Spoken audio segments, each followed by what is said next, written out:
नमस्कार बच्चों। आज की हमारी कविता है कैमरे में बंद अपाहिज। कवि का नाम है रघुवीर सहाय। जैसा कि कविता के शीर्षक कैमरे में बंद अपाहिज से ही हमें ज्ञात हो जाता है कि यहाँ पर मीडिया द्वारा किसी अपाहिज व्यक्ति का साक्षात्कार लिया गया है, क्योंकि कैमरा शब्द जो है वो मीडिया से जुड़ा हुआ है। और अपनी इस कविता में रघुवीर सहाय ने दूरदर्शन कर्मियों की संवेदनहीनता और उनकी क्रूरता पर प्रकाश डाला है।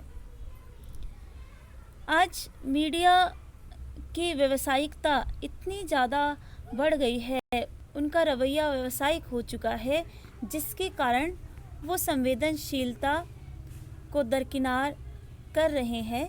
जिस व्यक्ति के प्रति उनको संवेदनशीलता दिखानी चाहिए, समाज के सामने एक उदाहरण पेश करना चाहिए, ऐसे व्यक्ति के प्रति वो क्रूरता का रवैया अपनाते हैं, सिर्फ और सिर्फ मीडिया के बाजारीकरण की वजह से। तो सबसे पहले हम जानते हैं श्री रघुवीर सहाय जी के जीवन परिचय के बारे में। रघुवीर सहाय समकालीन हिंदी कविता के संवेदनशील कवि हैं। इनका जन्म लखनऊ उत्तर प्रदेश में सन 1929 में हुआ था। इनकी संपूर्ण शिक्षा लखनऊ में ही हुई। वहीं से इन्होंने अंग्रेजी साहित्य में एमए किया। प्रारंभ में ये पेशे से पत्रकार थे। इन्होंने प्रतीक अखबार में सहायक संपादक के रूप में काम किया। फिर ये आकाशवाणी के समाचार विभाग में रहे। कुछ समय तक हैदराबाद से निकलने वाली पत्रिका कल्पना और उसके बाद दैनिक नव भारत टाइम्स तथा दिनमान से संबंध रहे। साहित्य सेवा के कारण इन्हें साहित्य अकादमी पुरस्कार से सम्मानित किया गया। इनका देहावसान सन 1990 में दिल्ली में हुआ। रचनाएं। रघुवीर सहाय नई कविता के कवि हैं। इनकी कुछ आरंभिक कविताएं अज्ञे द्वारा संपादित दूसरा सप्तक जो 1935 में प्रकाशित हुआ था में प्रकाशित हुई। इनके महत्वपूर्ण काव्य संकलन हैं सीढ़ियों पर धूप में, आत्महत्या के विरुद्ध, हंसो हंसो जल्दी हंसो, लोग भूल गए हैं आदि। काव्यगत विशेषताएं। रघुवीर सहाय ने अपने काव्य में आम आदमी की पीड़ा व्यक्त की है। ये साठोत्तरी काव्य लेखन के सशक्त, प्रगतिशील व चेतना संपन्न रचनाकार हैं।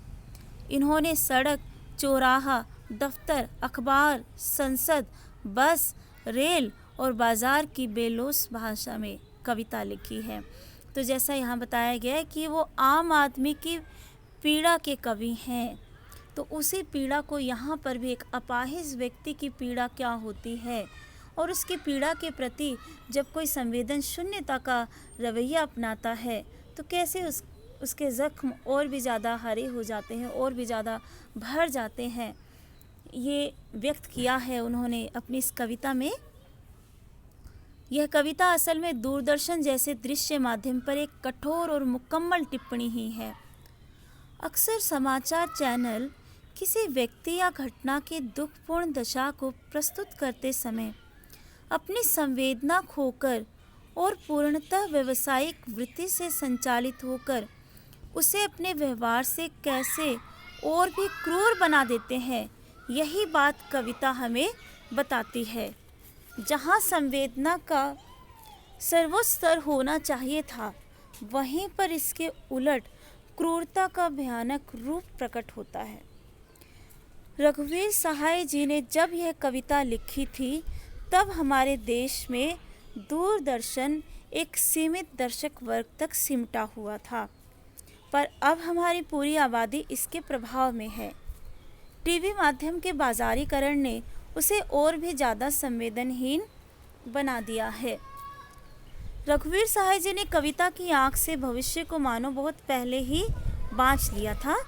पीड़ा के साथ दृश्य संचार माध्यम का ऐसा सलूक किस कदर अमानवीय हो जाता है, तो ये रघुवीर सहाय जी ने इस कविता में हमें बताना चाहा है। क्योंकि आज सब लोग मीडिया से जुड़ गए हैं, तो मीडिया पर जो भी दिखाया जाता है उसका प्रभाव सभी लोगों पर पड़ता है।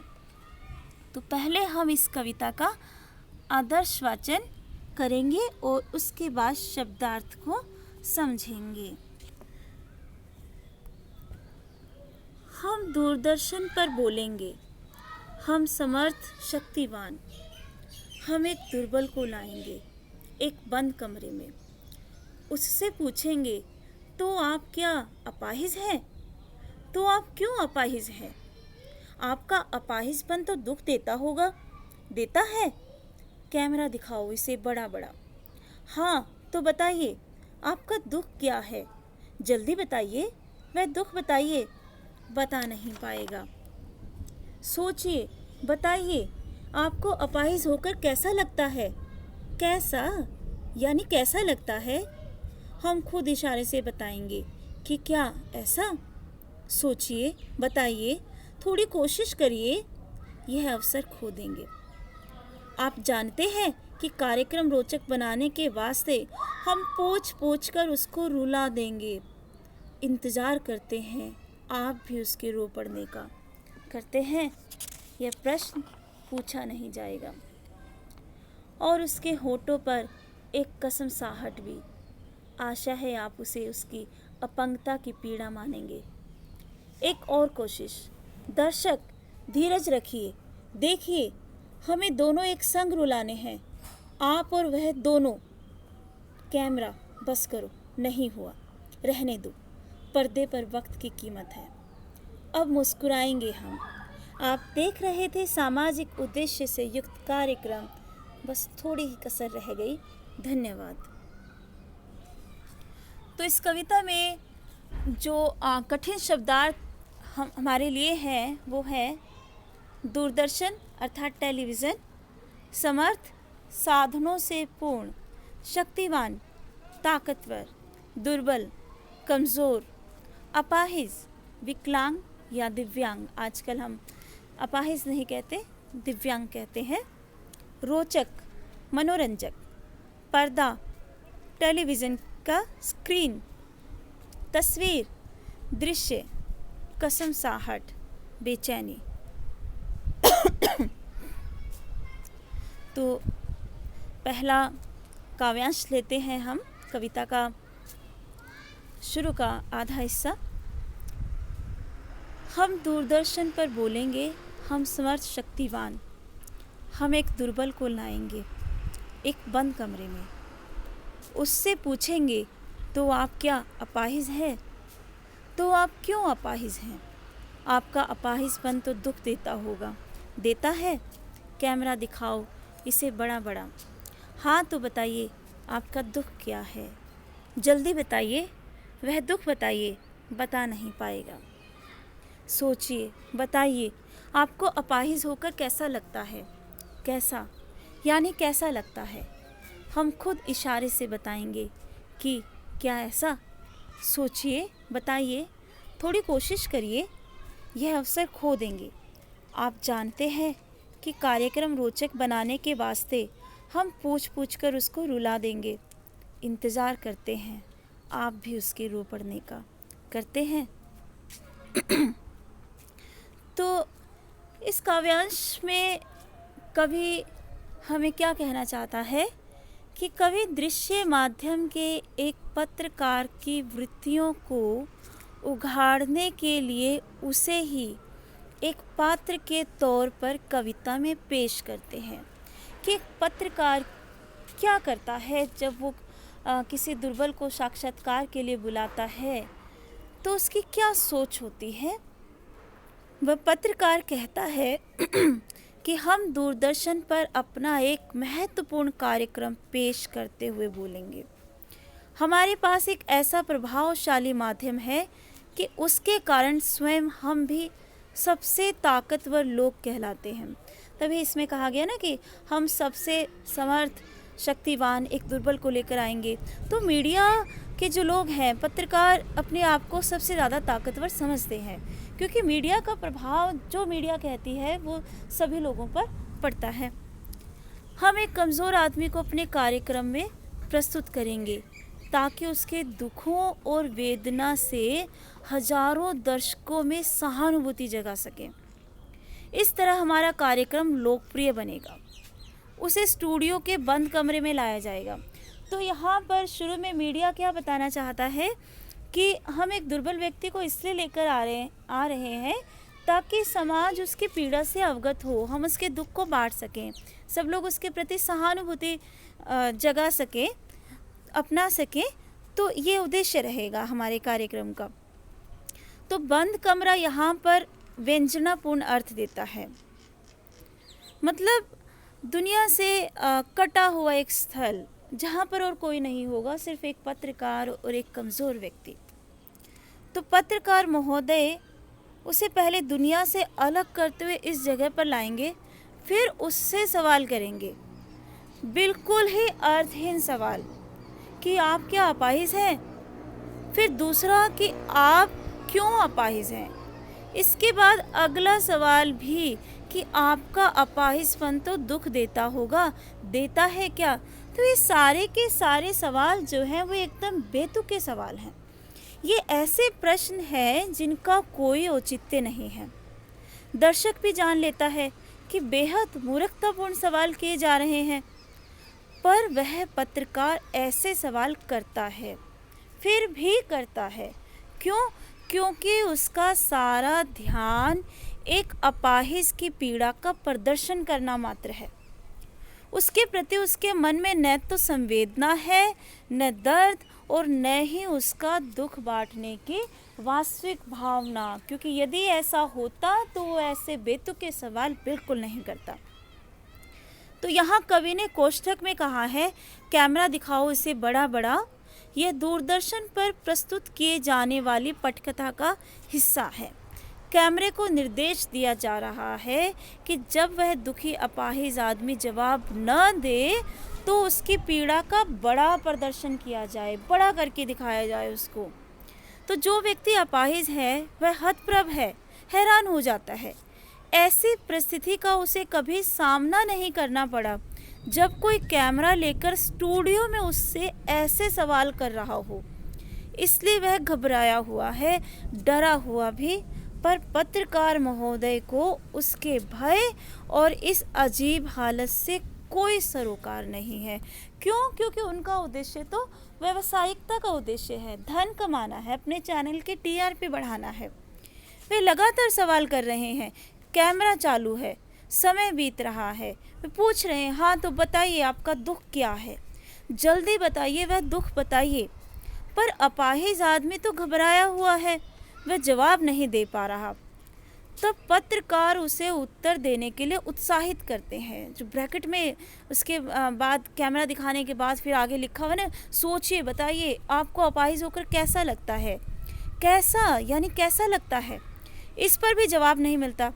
तब एक ही चारा बचता है कि पत्रकार ही उसे संकेत से बताए कि क्या उसे ऐसा लगता है। कोष्ठक में लिखा हुआ है कि इशारे से बताएंगे आपको ऐसा लगता है, क्योंकि उन्होंने इतना डरा दिया है उस अपाहिज व्यक्ति को, इतना घबरा गया है वो कि सवाल का जवाब देते ही नहीं बनता। सवाल भी ऐसे बेतुके सवाल उससे किए जा रहे हैं। तो वह उसे उकसाता है, सोचिए बताइए, थोड़ी कोशिश करिए। तो वह उसे प्रलोभित भी करता है, मतलब लालच देता है कि उसे दूरदर्शन पर आने का जो इतना बढ़िया अवसर मिला है, नहीं बताने पर वह उसे गवा देगा। कि मतलब दूरदर्शन पे अरे तुम आ गए हो एक बंद कमरे में, सारी दुनिया तुम्हें देख रही है, तुम तो बहुत लक्की हो, और अगर तुम जवाब नहीं दोगे तो ये अवसर तो खो दोगे। तो कवि व्यंग्यात्मक भाव से पत्रकार के व्यावसायिक भावना को अभिव्यक्त करने के लिए कहते हैं, आप जानते हैं कि कार्यक्रम को रोचक बनाने के वास्ते हम पूछ पूछ कर उसको रुला देंगे। ऐसे बेतुके प्रश्न सुनकर कोई भी रो पड़ेगा। कवि दर्शकों से यानी कि हमसे भी मुखातिब होते हैं और हमसे भी सवाल करते हैं कि हम भी तो उसके रो पड़ने का इंतज़ार कर रहे होते हैं उस वक्त। हाँ, दर्शक भी मतलब ये सोचता है कि इस व्यक्ति से वैसे सवाल पूछे गए तो अब ये रोएगा, तो हम भी इंतज़ार करते हैं कि वो रो पड़े। तो हमारी भी जो क्रूरता है, हम क्रूर थे नहीं दर्शक, लेकिन हमें भी क्रूर बना दिया गया है, तो हमारी क्रूरता भी दिखाता है मीडिया के साथ साथ। फिर हम पर्दे पर दिखलाएंगे फूली हुई आँख की एक बड़ी तस्वीर, बहुत बड़ी तस्वीर, और उसके होंठों पर कसमसाहट भी। आशा है आप उसे अपंगता की पीड़ा मानेंगे। एक और कोशिश, दर्शक धीरज रखिए, देखिए हम दोनों को एक साथ रुलाने हैं, आप और वह दोनों। कैमरा बस करो, नहीं हुआ, रहने दो, पर्दे पर वक्त की कीमत है। अब मुस्कुराएंगे हम। आप देख रहे थे सामाजिक उद्देश्य से युक्त कार्यक्रम, बस थोड़ी ही कसर रह गई। धन्यवाद। तो रघुवीर सहाय जी अपनी कविता के उत्तरार्ध में, मतलब जो बाद वाला हिस्सा है, इस अंश में कहते हैं कि जब वह अपाहिज किसी भी सवाल का जवाब दे ही नहीं रहा है तो पत्रकार महोदय एक दूसरा उपाय करेंगे। वे उसकी फूली हुई आंख और होंठों पर निशब्द बेचैनी का क्लोजअप लेंगे और उसे स्क्रीन पर बड़े आकार में दिखाएंगे। देखो इसकी आंख कैसे फूल गई है और रोने वाला है। यहाँ पुनः कवि ने पटकथा शैली में कोष्ठक के अंदर लिखा है कि आप यानी दर्शकों से ये उम्मीद की जाती है कि वे उसे अपंगता से उपजने वाली पीड़ा मान लेंगे। मतलब रुलाया उन्होंने है, सवाल बेतुके मीडिया ने किए हैं, उनके सवालों की वजह से उसके जख्म जो है वो भी ज़्यादा बढ़ गए। लेकिन मीडिया क्या चाहता है कि हम उनके ऊपर सवाल ना उठाएं, हम ये समझें कि वो व्यक्ति इसलिए रोया, उसकी आँख में नमी इसलिए आई क्योंकि वो अपंग है और अपनी अपंगता के बारे में सोचकर वो रो रहा है। पत्रकार यही रुक नहीं जाते, वे चाहते हैं कि एक और प्रयास कर लेना चाहिए, टीआरपी जो बढ़ानी है चैनल की। वे दर्शकों से धैर्य रखने का अनुरोध करते हैं। पत्रकार चाहते हैं कि अपाहिज और दर्शक दोनों ही रो पड़े तो क्या मज़ा आ जाए। इस पर भी जब कुछ नहीं हो पाता तो पत्रकार ऊब कर कैमरामैन से कहते हैं कि बंद करो, यह होगा नहीं, टेलीविज़न पर इतना वक्त बर्बाद नहीं किया जा सकता। अपाहिज की पीड़ा नहीं, टेलीविज़न का समय कीमती है। देखो यहाँ पर भी मीडिया की क्रूरता है। व्यक्ति को साक्षात्कार के लिए बुलाया लेकिन उसके जवाब की कोई कीमत नहीं है। इस पर भी जब कुछ नहीं हो पाता तो पत्रकार ऊबकर कैमरामैन से कहते हैं कि बंद करो, यह होगा नहीं, टेलीविज़न पर इतना वक्त बर्बाद नहीं किया जा सकता। अपाहिज की पीड़ा नहीं, टेलीविज़न का समय कीमती है।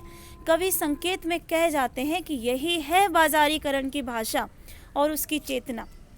यहाँ मनुष्यता की कीमत नहीं है, बस समय की कीमत के सामने बिल्कुल निर्मूल्य है। एक बेहतर कवि जो अपनी कविता में कहता है उससे ज़्यादा वह दो पंक्तियों के बीच खाली जगह के जरिए कह जाता है। रघुवीर जी ने यहाँ पर वही किया है। अब उद्घोषक महोदय अपनी व्यावसायिक मुस्कान के साथ पर्दे पर प्रकट होते हैं और कहते हैं कि आप देख रहे थे सामाजिक उद्देश्य से युक्त कार्यक्रम।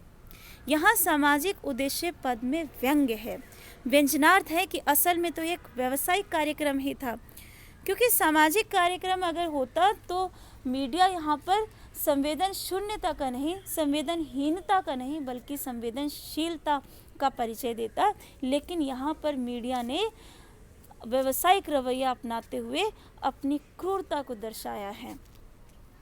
तो यही एक प्रकार से पूरी की पूरी कविता का भाव है कि इस कविता में मीडिया ने करुणा का मुखौटा ओढ़ा हुआ है, लेकिन उस करुणा के मुखौटे के पीछे क्रूरता छिपी हुई है। यही व्यंग्य रघुवीर सहाय जी ने इस कविता के माध्यम से मीडिया पर करना चाहा है। तो शिल्प सौंदर्य है, काव्यांश में नाटकीयता है, एक नाटकीय शैली है कविता की। भाषा सहज व सरल है, व्यंजना शब्द शक्ति का प्रयोग किया गया है। अनुप्रास व प्रश्न अलंकार के उदाहरण भी देखे जा सकते हैं।